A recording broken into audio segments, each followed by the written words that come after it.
यकसा कौन है?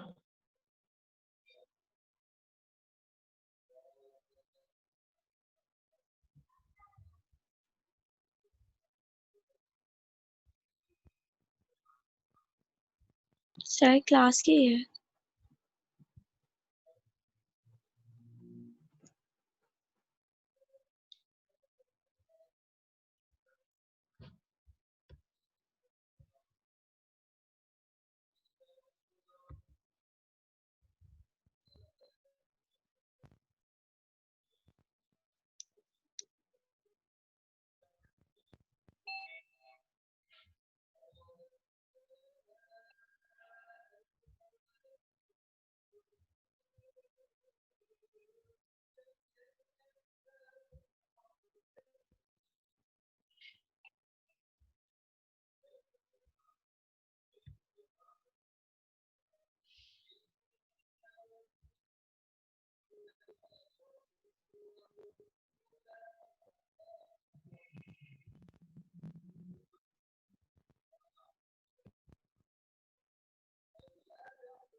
अच्छा जी।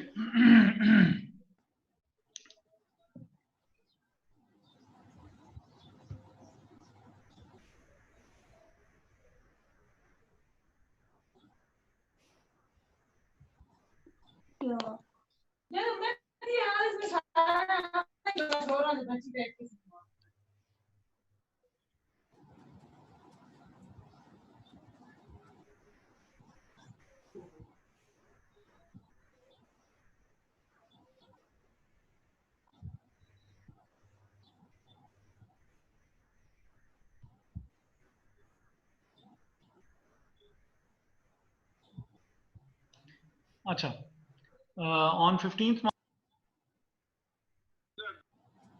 former head office building Whitley Wood for 2.7 million. At the end of At the year end, the building was unoccupied and carried a value of 3.1 million. क्या ये adjusting event है या ये adjusting event नहीं है?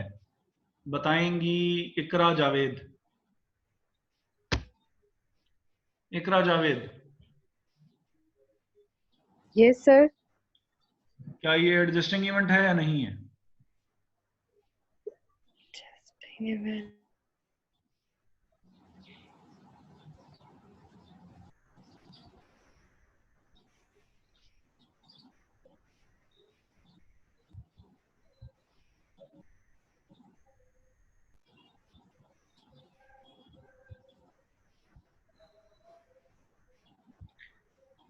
वरदा आसिफ हैं हमारे साथ?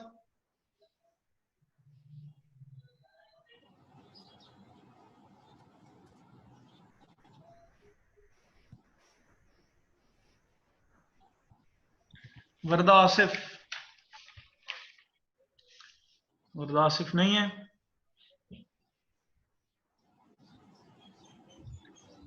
अशर जावेद?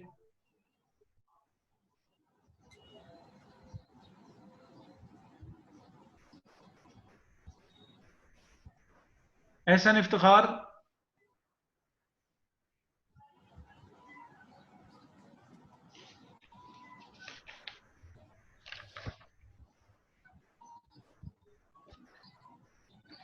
अच्छा, आज जो अभी तक हमारे साथ नहीं है, एक तो ये मोहम्मद जीशान साहब नहीं है, वरदा आसिफ नहीं है, हसनैन शाहिद साहब नहीं है। नहीं, मौजूद हैं हसनैन शाहिद साहब तो हैं, ठीक है, हसनैन शाहिद साहब हैं। अनम्यूट किया हुआ है जी सबको, मैंने अनम्यूट किया हुआ है सबको। सर ये एडजस्टिंग इवेंट नहीं होगा। एडजस्टिंग इवेंट नहीं होगा। जीशान राणा साहब भी?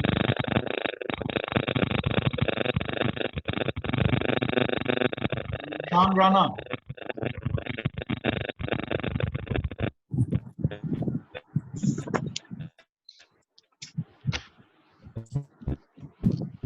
जीशान? जीशान कुछ बोलने की कोशिश कर रहा है लेकिन हमें बिल्कुल समझ में नहीं आ रही।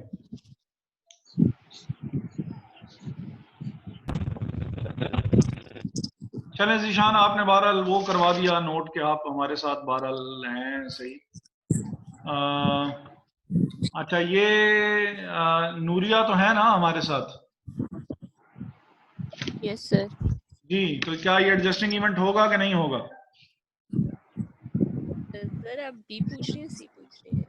मैं पूछ रहा हूँ ये जो हम बी पूछ रहा हूँ मैं, बी। एक मिनट सर।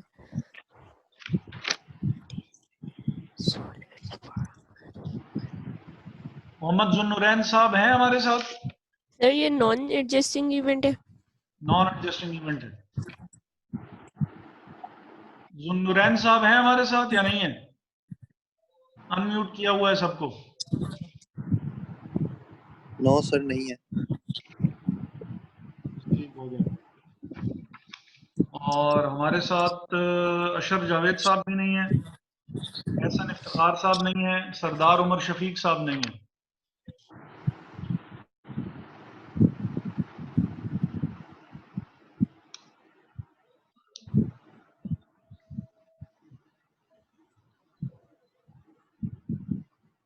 बाकी कुछ लोगों ने हमें लास्ट लेक्चर में ज्वाइन किया हुआ था, जैसे अब्दुल कयूम साहब थे। अब्दुल कयूम साहब अभी भी हैं या नहीं है?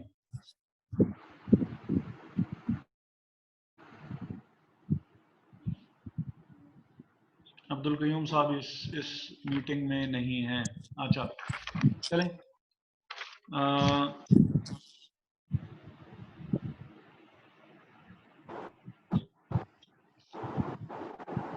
हसान नासिर लास्ट मीटिंग में तो थे। हसान नासिर साहब अभी भी हैं। हसान साहब, ये एडजस्टिंग इवेंट है कि नॉन एडजस्टिंग इवेंट है?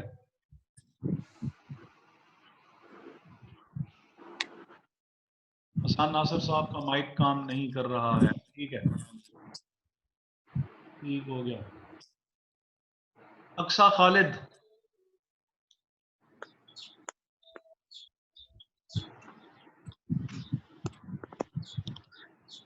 अक्सा का भी माइक काम नहीं कर रहा। सर जी जी, वो ना मेरे घर लाइट चली गई है, तो मैंने मतलब मोबाइल डेटा यूज कर रही हूँ, तो कभी भी जो ये खत्म हो जाएगा क्योंकि जूम कुछ ज्यादा यूज करता है। ठीक है। हाँ, आप देख लीजिएगा, अगर आप कर सकती हैं यूज तो ठीक है, नहीं है तो रिकॉर्डिंग तो हो ही रही है, बाद में फिर आप ये देख लीजिएगा। अभी तो मैं जब तक वो चल रहा है तो वो कर रही हूँ ना, तब बंद हो गया तो बंद। ठीक हो गया। नेहा मलिक, एडजस्टिंग इवेंट है कि नॉन एडजस्टिंग इवेंट है?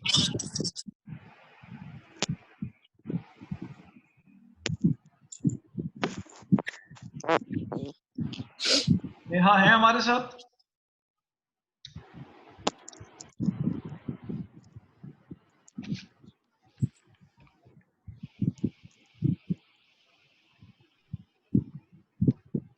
नहीं है, अच्छा। बहरहाल ये चलें, नॉन एडजस्टिंग इवेंट है, दो रीजन।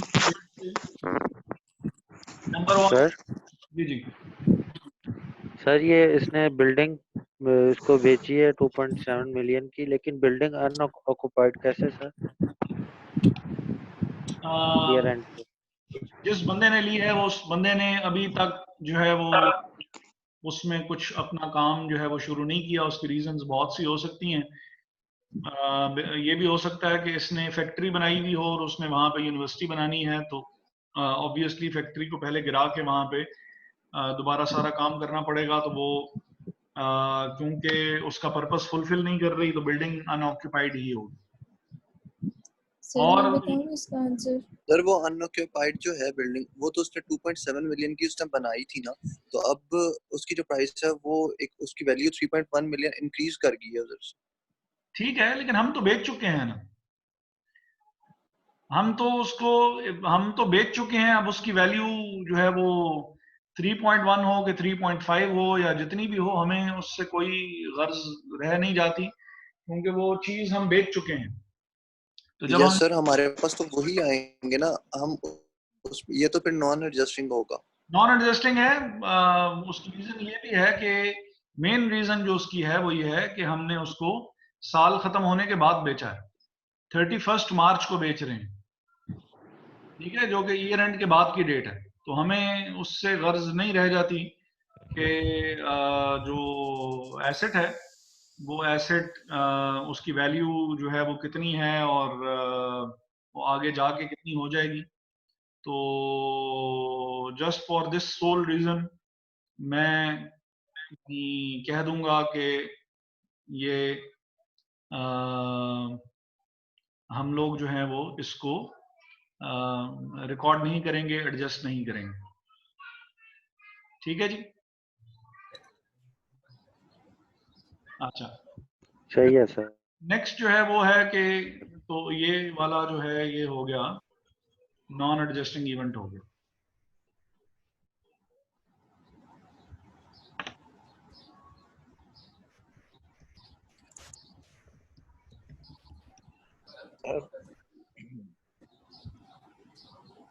अच्छा, जो थर्ड है वो inventories at the year end included 6,50,000 of new electric tricycles और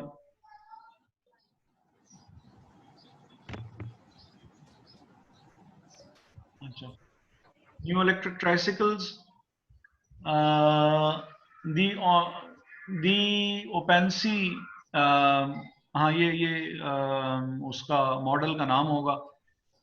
In January 2015 the European Union declared the tricycle to be unsafe and prohibited it from sale. An alternative market in Mongolia is being investigated, although the current price is expected to be cost less 30%. इस सारी बात का मतलब क्या हुआ, ये हमें बताएंगे हमजा बाबर साहब।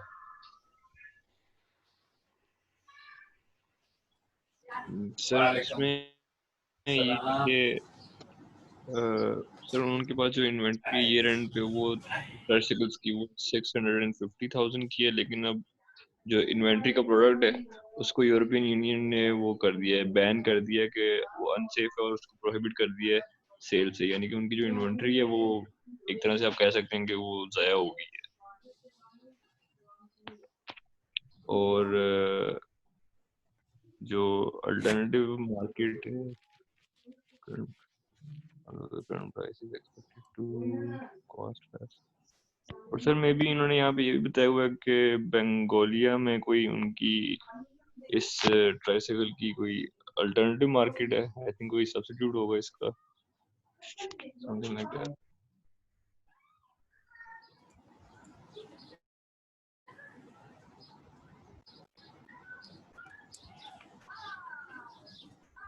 जी मायदा। सर एडजस्टिंग इवेंट है। एडजस्टिंग इवेंट है, कैसे? सर क्योंकि जब उसको यूरोपियन यूनियन ने ही वो अनसेफ डिक्लेयर कर दिया है तो हम उसको एडजस्ट नहीं करेंगे। अच्छा, सर ये नॉन एडजस्टिंग नहीं होगा नॉन एडजस्टिंग सर इवेंट है नॉन एडजस्टिंग। क्योंकि सर ये आफ्टर द ईयर एंडेड है इन जनवरी 2015। ठीक है जी। और कोई? गुरैर या मोइन आसिफ? एक मिनट में सबको माइक तो आप खुद सर अनम्यूट ये कर सकते नॉन हैं। एडजस्टिंग इवेंट, सर ये नॉन एडजस्टिंग इवेंट है सर। मैं ये मोइन बोले? Yes sir. ठीक है, नॉन एडजस्टिंग इवेंट है। कैसे नॉन यस एडजस्टिंग? सर, क्योंकि सर ये इन जनवरी 2015 sir after the year and sir वो बात कर रहे हैं सर। ठीक है। अच्छा, अब इन्वेंट्रीज का जो केस है, इन्वेंट्रीज के केस में दो बातें याद रखिएगा। नंबर वन कि इन्वेंट्री, अब ऑब्वियसली वो देखें कि यहाँ पे जो उन्होंने बात की, inventories at the year end included 6,50,000 of a new electric tricycle ओपेंसी, सॉरी द ओपेस्नी, ओपेंसी नहीं है, ओपेस्नी है। और ये 6,50,000 पे द ओपेस्नी जो है ये आपकी क्लोजिंग स्टॉक में मौजूद थी।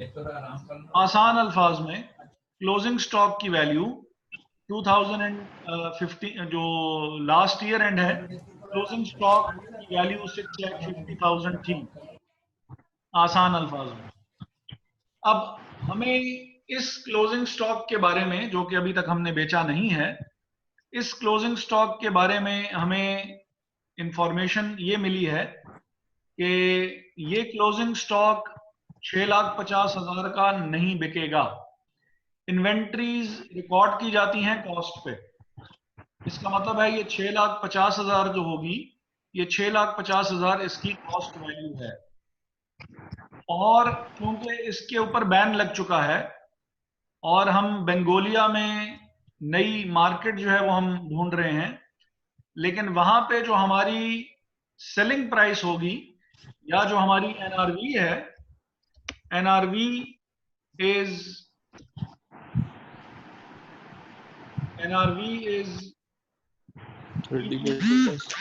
even lesser than cost। और वो कैसे है कि एनआरवी हमारी जो है वो कॉस्ट से भी 30% लेस है। तो हम क्योंकि एसेट्स को, जो हमारी इन्वेंट्री है, इन्वेंट्री को क्योंकि हम लोअर ऑफ कॉस्ट या एनआरवी पे रिकॉर्ड करते हैं, तो हमें लॉस रिकॉर्ड कर लेना चाहिए और इन्वेंट्री राइट डाउन कर लेनी चाहिए। दो रीजंस हैं। नंबर वन, इन्वेंट्री हमारी बैलेंस शीट डेट पे मौजूद है और अभी तक वो हमने बेची नहीं है और उसकी मार्केट वैल्यू डाउन हो गई है। तो ये क्योंकि मार्केट फोर्सेस की वजह से ये चेंज आई है, हमें अपनी वैल्यू को एडजस्ट कर लेना चाहिए और राइट डाउन इन्वेंट्री को कर देना चाहिए। अगर इन्वेंट्री जो कि 31 दिसंबर पे मौजूद थी, अगर वो किसी एबनॉर्मल इवेंट की वजह से उसकी वैल्यू कम हो जाती है, कोई फायर हो जाता है, फ्लड आ जाता है, अर्थक्वेक की वजह से वो ज़ाया हो जाती है, एक्सीडेंट की वजह से कोई ज़ाया हो जाती है, तो इस केस में फिर हम इन्वेंट्री की वैल्यू को एडजस्ट नहीं करेंगे, क्योंकि जो वैल्यू हमने बताई हुई थी वो वैल्यू हमने ठीक लिखी हुई थी, और वो जो ज़ाया हुआ है वो एबनॉर्मल इवेंट की वजह से ज़ाया हुआ है, जो कि नेक्स्ट ईयर में वो इवेंट जो है वो यानी वो इवेंट अकर नेक्स्ट ईयर में हुआ है। मैं अपनी बात को सम अप कर रहा हूं, अगर किसी को पहले समझ में नहीं आई तो उसके लिए एक दफा फिर से रिपीट कर रहा हूं। इन्वेंट्रीज के केस में दो केसेस हो सकते हैं। इन्वेंट्रीज के केस में दो सिचुएशन हो सकती हैं। सिचुएशन नंबर वन, केस ए कह देते हैं, inventory carried at the year end and the value changes because of market forces. Demand and supply की वजह से कोई वैल्यू जो है उसकी अगर डिक्रीज होती है, ये केस ए हो गया इन्वेंट्री का। ये इन्वेंट्री जो है वो ईयर एंड पे मौजूद है और उसकी वैल्यू मार्केट फोर्सेस की वजह से, मींस डिमांड एंड सप्लाई की वजह से उसकी वैल्यू चेंज होती है। जैसे यहाँ पे भी उसकी डिमांड जो है वो बिल्कुल काइंड ऑफ खत्म ही हो गई कि यूरोपियन यूनियन ने उसको जो है वो प्रोहिबिट कर दिया है, बैन लगा दिया है उसके ऊपर कि ये इस्तेमाल ना की जाए। सर ये एक्सपेंस के तौर पे होगा जी, एक्सपेंस के तौर पे आएगा ये? हाँ जी, हाँ जी।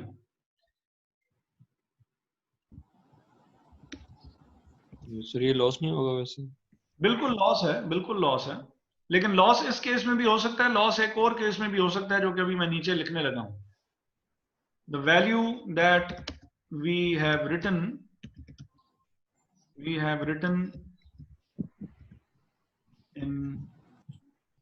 written on 31st December is in question.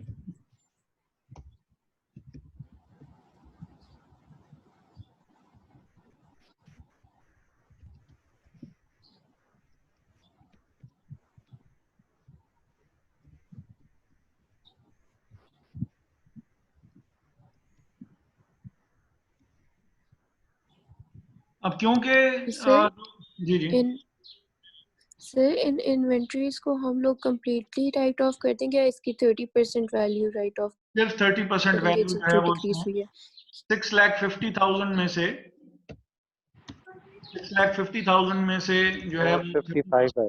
हाँ जी, तो 6,50,000 ओके सर, 6,50,000 माइनस 30% 30% इंटू 6,50,000, इतनी वैल्यू इसमें से माइनस करके और इन्वेंट्री को लिखा जाएगा बैलेंस शीट पे, और ऑब्वियसली इतना ही लॉस भी आप रिकॉर्ड कर लेंगे।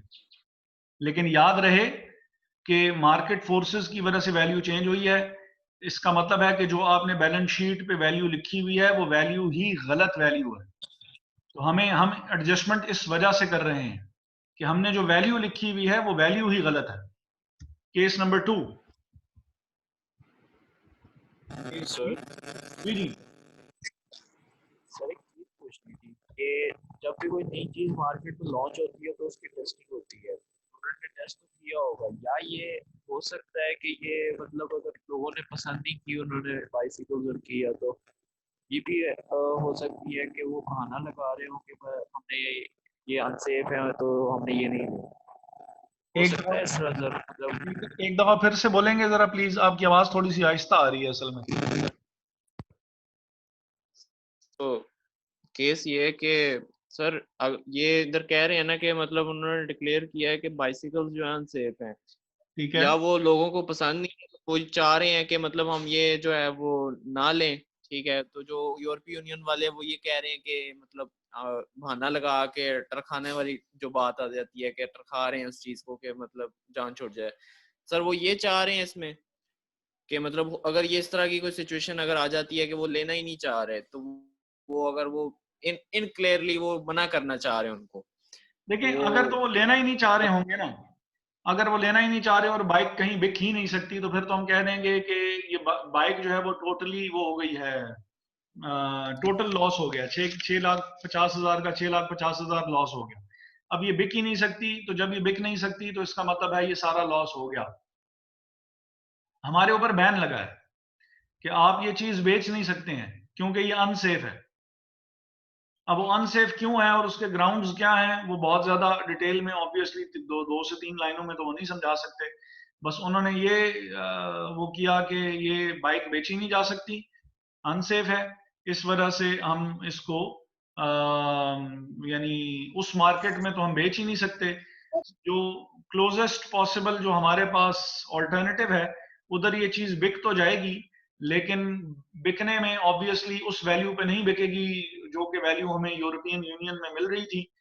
मार्केट नहीं होगी या जो कुछ भी, जब भी आप नई मार्केट में जाते हैं तो फिर मार्केट पेनिट्रेशन के लिए आपको प्राइस वैसे भी रिड्यूस करनी पड़ती है। तो इन्होंने कुछ उस रिडक्शन की बात की कि भाई वो नुकसान हम हो गया और वो हमें रिकॉर्ड करना पड़ेगा। हमजा, आपका भी कोई क्वेश्चन था? मैं अनम्यूट कर रहा हूं एक दो सर क्वेश्चन तो नहीं था सर, मुझे लगा आपने केस बी का पूछा है तो नहीं केस बी मैं अभी लिखने लगा हूं, वो बता रहा हूँ। केस बी जो है वो उसमें क्या हो रहा है कि inventory carried eight the year and पहले वाले की तरह, and the value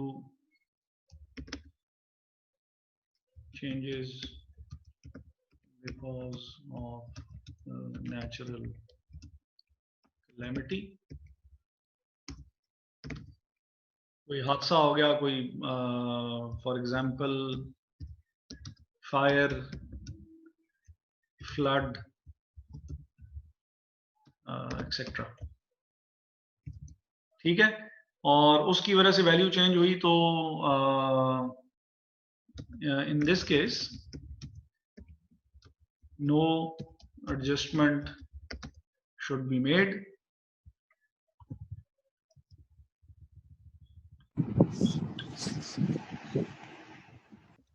because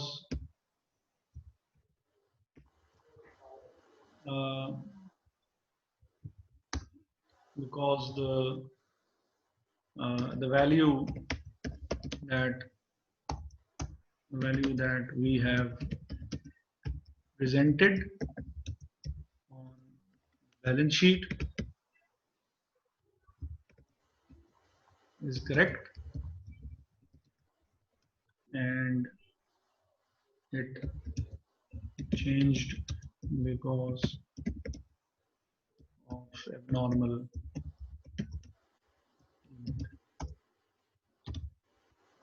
this change, however, would be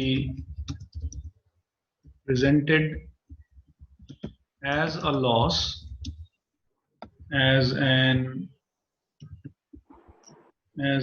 abnormal loss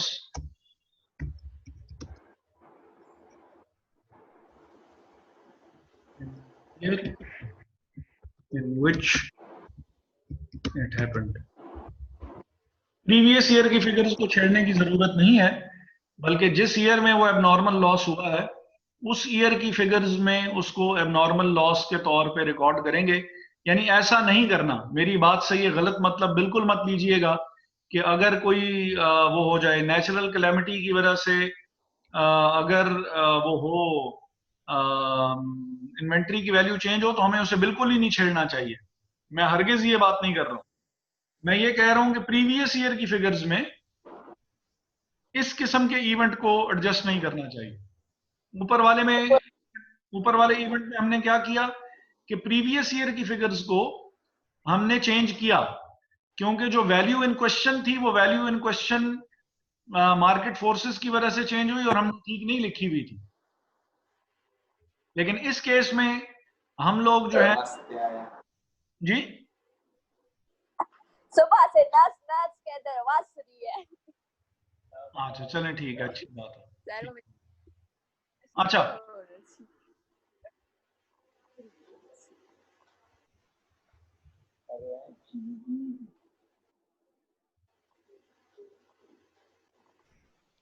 अच्छा जी, तो इन्वेंट्री दोनों केसेस में, एक केस में ये हो सकता है कि जो नेचुरल फोर्सेस, मार्केट फोर्सेस की वजह से अगर वैल्यू इन्वेंट्री की चेंज होती है तो उसको एडजस्ट कर लिया जाए, जैसे यहाँ पे हो रहा है कि एनआरवी जो है वो it's even lesser than the cost, तो हमें यहाँ पे लॉस रिकॉर्ड कर लेना चाहिए। लेकिन अगर ये कोई एबनॉर्मल इवेंट होता जिसकी वजह से ये काम हो रहा होता तो हमने इसको उस वक्त फिर एडजस्ट नहीं करना था। ठीक है जी सर ये भी क्वेश्चन जो सर इसमें फिर ऐसी सिचुएशन होगी? ये अभी फिलहाल जो ये काम हो रहा है ये तो केस बी नहीं है, केस ए है। नो सर, मैं ये ऊपर जो बी क्वेश्चन है सर क्योंकि उसमें भी सर वो वैल्यू बढ़ जाती है, तो सर उसको भी मतलब हम पिछले वाले में नहीं, आगे तो फिर हम एडजस्ट कर सकते हैं उसे। देखिए हमने ये जो बी वाले में ना हसन, हम चीज बेच ही चुके हैं यार, तो जब हमने जी चीज सर। बेच दी तो अब वो हमारी चीज है ही नहीं। अब उसकी वैल्यू बढ़े या कम ओके हो, सर, ओके सर, हमें तो कोई वो है ही नहीं ना। ठीक है, ठीक हो गया सर।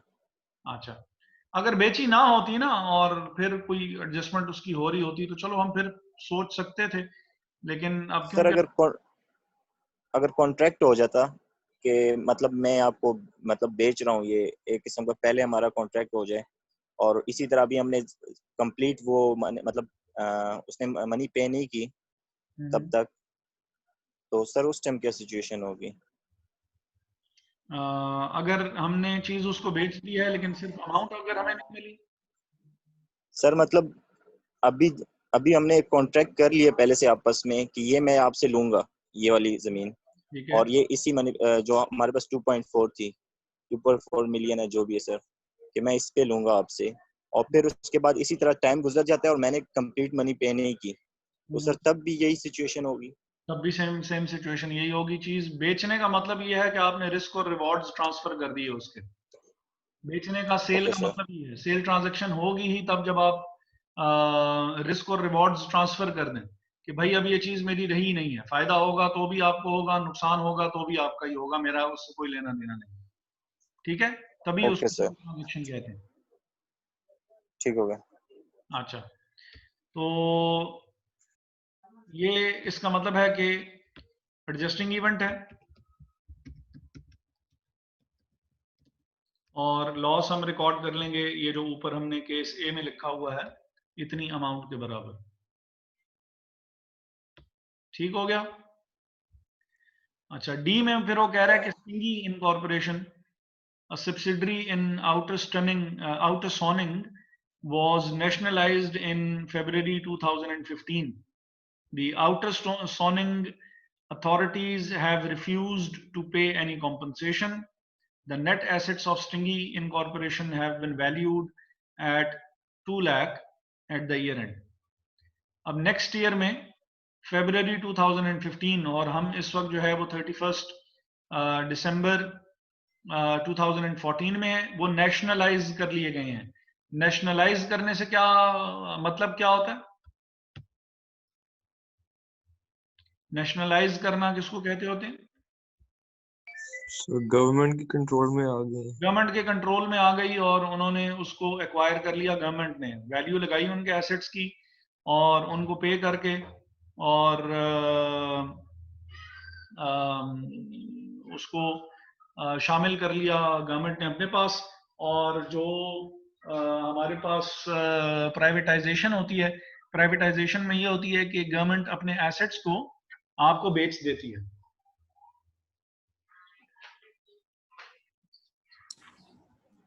सर ये तो फिर नॉन एडजस्टिंग होगा ना? ये नॉन एडजस्टिंग है।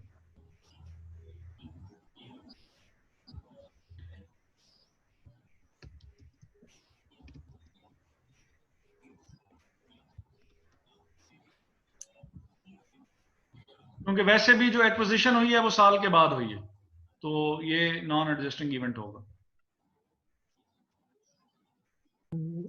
सर अगर एक्विजिशन साल से पहले हुई होती और पेमेंट साल के बाद हो रही होती फेब में, तो फिर हम लोग इसको कैश को एडजस्ट करते हैं। देखें जो इवन जो रिस्ट्रक्चरिंग हो रही है, जो सारा प्लान होता है ना, अगर नेशनलाइज भी हो रही हो, तो नेशनलाइजेशन हो रही हो, प्राइवेटाइजेशन हो रही हो, तो इसमें काफी टाइम लगता है इन सारे प्रोसेसेस में। और वो यानी ये कोई 2-4 हफ्तों की बात नहीं है, ये महीनों की बातें हैं। जब तक पूरा प्लान इम्प्लीमेंट नहीं हो जाता उस वक्त तक आपने कोई एडजस्टमेंट ओके सर। सर लेकिन मैं ये कह रहा हूँ कि अगर जो ट्रांसफर है वो अगर पिछले साल हो जाए, और अगर वो करेगा ना, इम्प्लीमेंट करेगा, तो वो फिर वो सारी डिटेल हमें ये भी बता रहा होगा कि इम्प्लीमेंटेशन फेज में दाखिल हो चुके हैं। Okay sir. ठीक है, तो वो फिर बताएगा हमें। अनटिल एंड अनलेस वो ये सारी बात करे कि वो इम्प्लीमेंटेशन किस तरह हो रही है, हमने कोई एडजस्टमेंट नहीं करनी। जी माही। सर अगर ये सब्सिडरी नेशनलाइज नहीं हुई होती तो फिर इसकी कोई एडजस्टिंग एंट्री बनती, अगर बनती तो क्या होती? देखें, अगर नेशनलाइज ना हो रही होती और उनके नेट एसेट्स की वैल्यू जो है वो अपने नेट एसेट्स को रीवैल्यू कर रहे हैं, और रीवैल्यू करने की वजह से कोई इंपेयरमेंट हो रही है या कोई रीवैल्यूएशन हो रही है, तो फिर वो उसकी एडजस्टमेंट डेफिनेटली कर लेते एजीएम से पहले। ठीक है, ओके सर। यानी उन्होंने ठीक है सर। अपने एसेट्स की वैल्यू लगाई है ना, हम ये कह सकते हैं वैल्यू तो बैलेंस शीट पे पहले से ही लिखी हुई है। अब अगर वो उसकी वैल्यू दोबारा लगा रहे हैं, मींस वो उसको रीवैल्यू कर रहे हैं। रीवैल्यू करते हुए या तो एसेट्स की वैल्यू बढ़ सकती है या एसेट्स की वैल्यू कम हो जाएगी। तो इन एनी केस अगर वैल्यू बढ़ रही है या कम हो रही है, तो हमें भी फिर उसके अकॉर्डिंगली एडजस्टमेंट करनी पड़ेगी। Okay sir. अच्छा जी, ई में वो कह रहा है कि freak floods caused ₹1,50,000 damage to the South Coast branch of early incorporation in January 2015. The branch was fully insured. अब ये डैमेज उन्होंने कॉज की है इन जनवरी 2015, साल गुजर चुका है, एबनॉर्मल इवेंट है। एबनॉर्मल इवेंट 2015 में ही एडजस्ट किया जाएगा, 2014 में इसकी कोई एडजस्टमेंट नहीं होगी, नॉन एडजस्टिंग इवेंट। और लास्ट जो है वो ऑन April 1, 2000। सर अगर इधर हमें अमाउंट गिवन ना होती सही, तो फिर सर हम उसका फिर डिस्क्लोजर वो करते हैं। हाँ जी, अभी भी इसका डिस्क्लोजर तो अभी भी दे देंगे। नॉन एडजस्टिंग तो है, फिगर तो नहीं एडजस्ट कर रहे, बता जरूर देंगे लोगों को। केस बी में भी वो जो ऊपर केस ए और केस बी लिखे थे, केस बी में डिस्क्लोजर फिर भी देंगे। अमाउंट एडजस्ट जो है वो हमने नहीं करनी है। और लास्ट जो है वो डिविडेंड से रिलेटेड है, तो announced 1-for-1 right issue aiming to raise 15 million. तो ये भी नॉन एडजस्टिंग इवेंट है। नए साल में जाके आप नए शेयर्स इशू करने की बात कर रहे हैं, नए साल में नए शेयर्स इशू करने की बात हो रही है, तो ये नए साल में शेयर कैपिटल की अमाउंट बढ़ जाएगी, लेकिन प्रीवियस ईयर की शेयर कैपिटल की फिगर पे कोई इफेक्ट नहीं होना चाहिए। ठीक है जी, तो ये भी नॉन एडजस्टिंग इवेंट ही है। सर इसके सारे क्वेश्चंस बस ऐसे ही होंगे कि हमें स्टेटमेंट देनी है या किसी में हमें उनको बैलेंस शीट और उसमें जाके एडजस्ट भी करना पड़ेगा? आपको जो क्वेश्चंस जो बस आप लोगों को 2-3 तो करवा दिए मैंने।